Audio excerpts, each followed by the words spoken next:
Karibu sana katika channel yetu pendwa ya Apostle Katambi. Nikupe shukurani zangu za dhati. Asante sana kuangalia channel hii.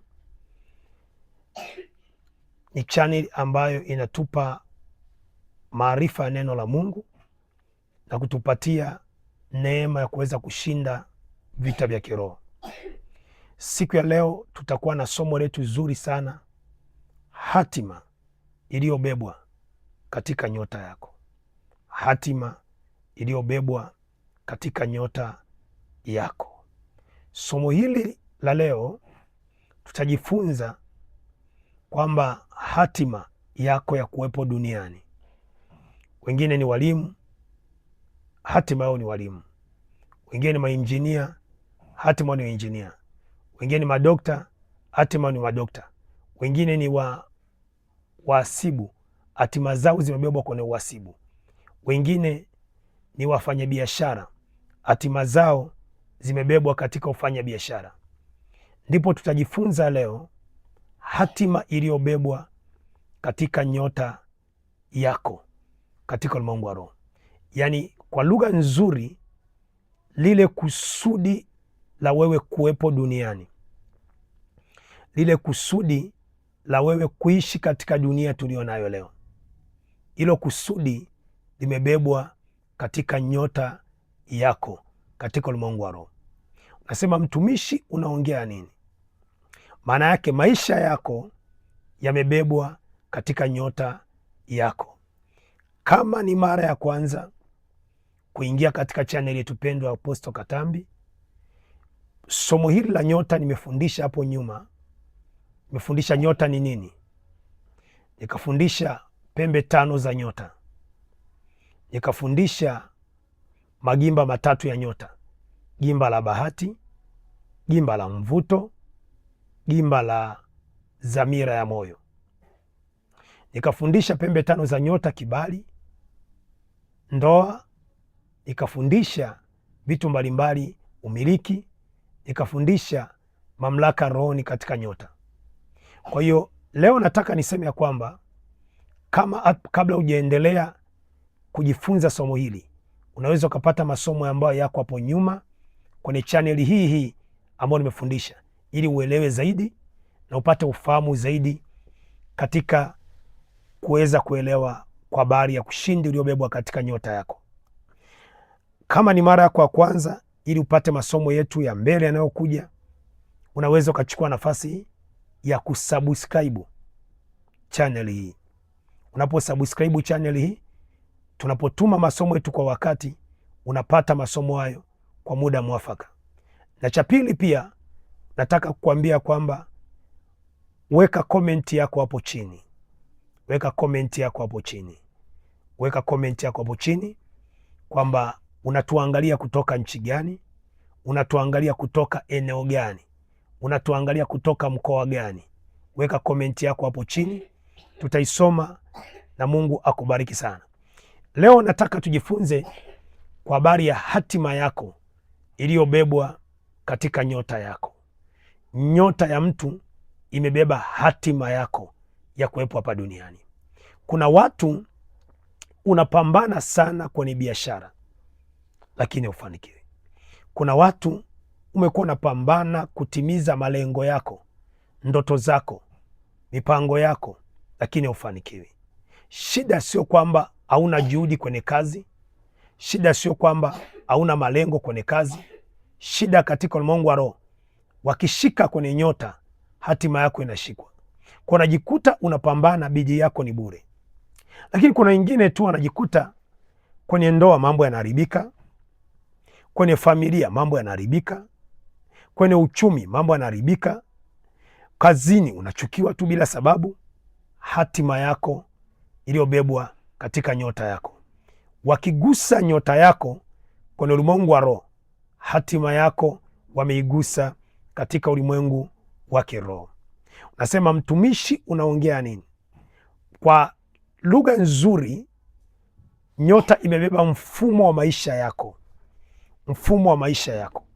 Ndio maana nilifundisha somo lililopita nikasema kwa habari ya umiliki wako kwenye nyota. kibali chako kiko kwenye nyota, mafanikio yako kwenye nyota. Kwa hiyo tunafundisha kwa habari hatima yako iliyobebwa katika nyota yako. Tutaanza kama ifuatavyo.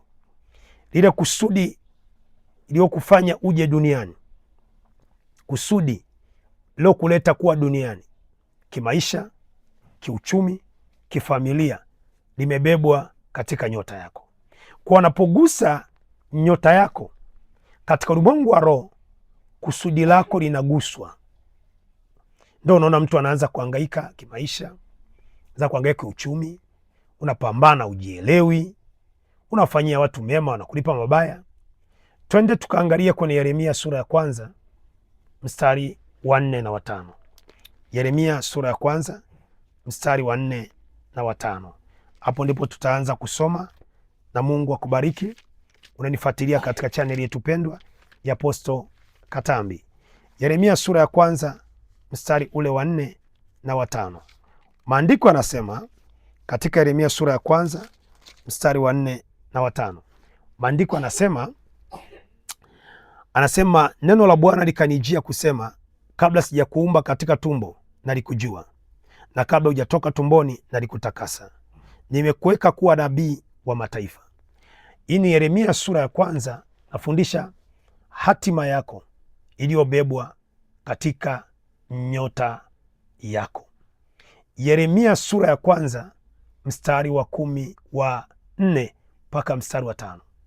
Anasema Mungu anamwambia nabii Yeremia, kabla sijakuumba katika tumbo nalikujua, kabla ujaingia tumboni mwa mama yako nalikutakasa.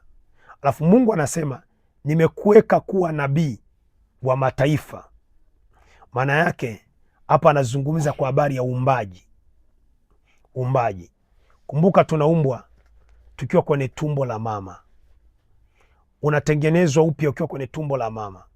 Hasa hapa anazungumza kwa habari ya uumbaji wa vipawa, uumbaji wa karama, uumbaji wa huduma, uumbaji wa mafanikio yako yanaanza kwenye tumbo la mama yako. Kwa maandiko anasema kabla sijakuumba nalikujua, kabla hujaingia tumboni mwa mama yako nalikutakasa. Alafu anasema nimekuweka kuwa nabii wa mataifa. Maana yake mtu anazaliwa akiwa amebeba kusudi toka tumboni mwa mama yake. Unakuja duniani unakuwa umebeba kusudi toka tumboni mwa mama yako.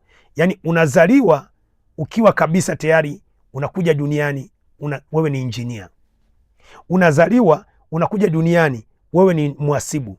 Unazaliwa ukija duniani wewe ni profesa.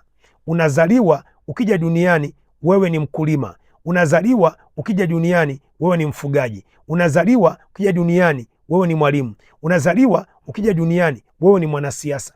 Unazaliwa na kusudi lako. Unakuja duniani na kusudi lako. Kusudi lako unazaliwa nalo, ukija hapa duniani kusudi lako unakuja nalo. Kumbe tunaanza kuona mtu anapokuwepo duniani anakuja na kusudi lake Mungu aliyomwandalia. Na ili kusudi lako linaitwa hatima yako ya kuwepo duniani.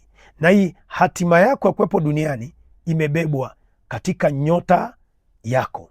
Hatima yako ya kuwepo duniani imebebwa katika nyota yako. Ni mwalimu, una hatima ya ualimu, una hatima ya mbunge, una hatima ya siasa, una hatima ya uinjinia, una hatima ya utumishi, una hatima ya uombaji, imebebwa katika nyota yako.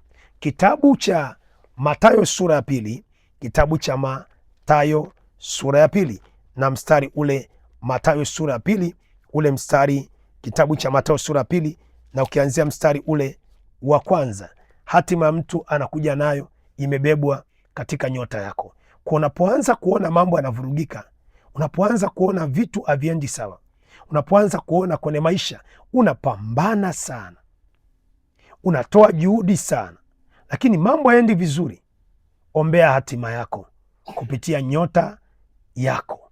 Ombea hatima yako kupitia nyota yako.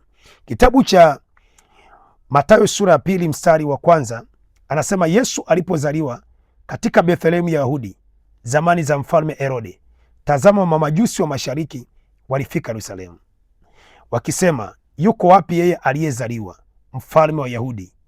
Alafu anasema, kwa maana tuliona nyota yake mashariki na tulikuja kuisujudia. Basi mfalme Herode aliposikia hayo alifadhaika sana. Nafundisha hatima yako iliyobebwa katika nyota yako.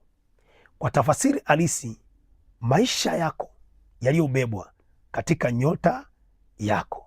Sasa maandiko yanasema kwamba mtoto Yesu alipoenda kuzaliwa, cha kwanza anasema zamani za mfalme Herode, na anasema Yesu Kristo alipozaliwa, anasema tumeona nyota yake mashariki. Wanazungumza kwa habari ya kwanza, wanasema tumeona nyota yake.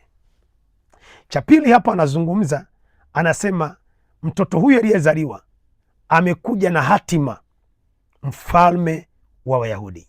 Wanasema mfalme wa Wayahudi, maana yake hatima aliyoibeba Yesu kuja hapa duniani haikuwa nyingine, alileta ufalme. Lakini huu ufalme wa Yesu Kristo kuja nao duniani, ambao umebebwa kwenye hatima yake, umebebwa katika nyota. Ndio maana nasema kilichotufanya tujue kwamba Yesu amezaliwa ni nyota aliyo nayo. Kilichotufanya tujue kwamba Yesu amezaliwa ni nyota aliyonayo Yesu Kristo. Lakini katika hii nyota ya Yesu kuna kusudi la kuja duniani, ambao kusudi la kuja duniani limebebwa kwenye nyota yake Yesu Kristo, ambalo kusudi lake la kuja duniani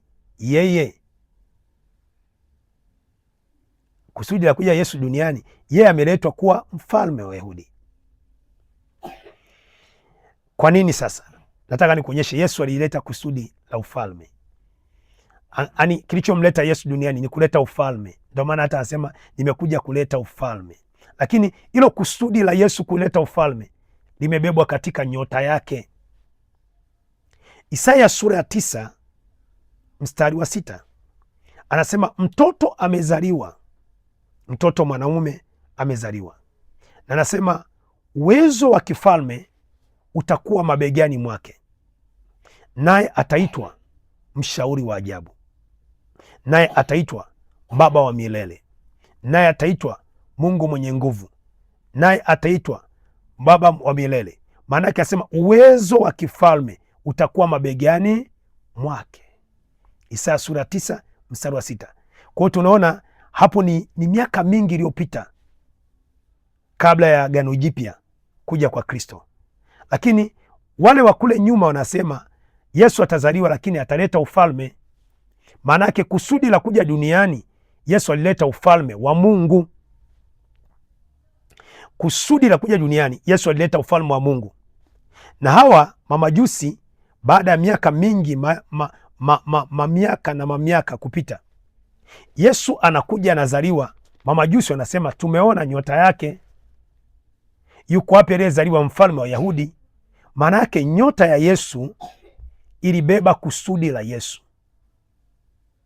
Nyota ya Yesu ilibeba kusudi la Yesu duniani, au nyota ya Yesu ilibeba hatima ya kuwepo Yesu duniani. Pendwa unanisikiliza, kuna watu wengi wanalia sana kwenye maisha yao. Kuna watu wana juhudi, walikuwa na nafasi kubwa kwenye kazi, walikuwa na nafasi kubwa kwenye maisha, walikuwa na nafasi kubwa kwenye familia, lakini ghafla unakuta unaporomoka tu. Wakigusa nyota yako, hatima yako ya maisha imeguswa. Wakigusa nyota yako, hatima yako ya maendeleo imeguswa. Kwa hiyo maisha yako ili yafanikiwe, unahitaji nyota yako iwe vizuri. Maisha yako ili yafanikiwe, unahitaji nyota yako iwe sawasawa. Kwa lugha nzuri, hatima yako ya maisha imebebwa katika nyota yako. Unasema, mtumishi Katambi, unaongea nini? Mpendwa unanisikiliza, kabla hawajaribu maisha yako, wengi unajiuliza maisha yangu yameharibikaje? Kabla hawajaribu maisha yako, unasema Apostle Katambi unaongea nini? Walipiga kwanza nyota yako. Wakigusa kwenye nyota, hatima yako imepigwa. Angalia kitabu cha Hesabu sura 24 mstari wa 17. Hesabu 24 mstari wa 17. Wakitaka kuvuruga maisha yako, wakitaka kuvuruga uchumi wako, wakitaka kuvuruga kazi yako, cha kwanza wanawinda nyota yako. Wakishika kwenye nyota yako, hatima yako imeshikwa. Wakikamata kwenye nyota yako, baraka zako zimeshikwa katika ulimwengu wa roho. Hesabu sura 24 mstari wa 17. Maandiko yanasema, hawa maadui wanasema, namuona lakini sio sasa, namtazama lakini sio karibu. Alafu anasema nyota itatokea katika Yakobo. Maana yake walimuona Yesu kabla hata kuzaliwa kwake. Alafu anasema lakini sio sasa. Alafu anasema nyota itatokea katika Yakobo. Walimuona Yesu kwenye macho ya rohoni kupitia nyota. Kwa katika ulimwengu wa roho tumeona nyota inabeba kusudi lako. Kwa hiyo kabla wakitaka kuharibu kusudi lako, wanajua huyu mtu ni injinia, huyu mtu ni profesa, huyu mtu ni mfanyabiashara, huyu mtu ni mfanyakazi. Lakini wakitaka kuharibu maisha yako, kusudi lako la kuwepo hapa duniani, uwe mtu wa taabu, uwe mtu wa kukataliwa, uwe mtu wa shida, uwe mtu wa mateso, uwe mtu wa mahangaiko, wanawinda nyota yako. Kwa hiyo wakifunga nyota yako, hatima yako imefungwa. Naomba unifuatilie somo lijalo, nyota yako iliyowekewa giza. Nyota yako iliyowekewa giza ni kwenye chaneli yetu hii pendwa ya Apostle Katambi. Naomba unifuatilie kwenye somo lijalo, nyota yako iliyowekewa giza. Utajikuta unafanya vitu haviendi, unafanya mambo hayaendi, unafanya vitu haviwi sawasawa. Wanaweka giza kwenye nyota yako. Mungu akubariki sana. Asante kwa kunisikiliza katika hatima yako iliyobebwa katika nyota. Kwa ukiona mambo haendi, nyota yako imechezewa, unaweza kusubscribe channel hii ili uwe wa kwanza kupata masomo yetu, na Mungu wa mbingu na nchi akubariki sana. Unaweza kuweka comment yako hapo chini kwamba unatuangalia kutoka wapi na pia unapitia jambo gani. Weka comment yako hapo chini. Unaangalia kutoka nchi gani? Weka comment yako hapo chini, na unaweza kwa like channel hii. Mungu wa mbingu na nchi akubariki. Asante kwa kunisikiliza. Share video hii, share kwa marafiki, share kwa watu 3, 4, 5. Mungu akubariki sana katika jina la Yesu hai. Amen.